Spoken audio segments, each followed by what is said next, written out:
I do think that for now, the main challenge in the world of work is not that there won't be enough work for people to do. I think there is work, but importantly, people might nevertheless struggle to do that work. One set of reasons is that people simply don't have the right skills and capabilities. How do we provide people with the skills and the capabilities to flourish in this new working world that's emerging? This question is, I think, really important.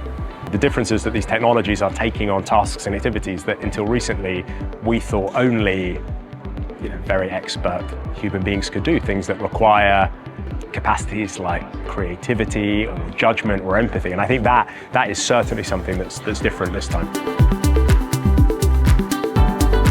Either we need to be training people to compete with these systems and machines, to do the sorts of things they cannot yet do, or we ought to be training people to be able to, put them to effective and critical use in the workplace. There is a huge amount of uncertainty about the future, but if there is one thing that we know, is that it's going to be full of technologies that are far more capable than those that exist today.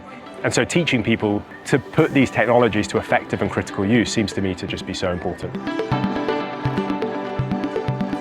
It seems to me that the main constraint on the use of technology is our imagination. The capabilities of these technologies already far outstrips our capacity to dream up effective uses for it. So this is a time, I think, for real imagination and real creativity and lots of experimentation and hopefully innovation in thinking about how we use these technologies. I think the task for European politicians and policymakers and business leaders is to ask what parts of the supply chain can we develop a comparative advantage in? Even if it's not developing the most powerful model, are there other components, other pieces of software, other processes involved in developing these technologies that European companies and European individuals can make themselves indispensable? That, I think, is the way for Europe to play a decisive role in this AI this AI story that's unfolding.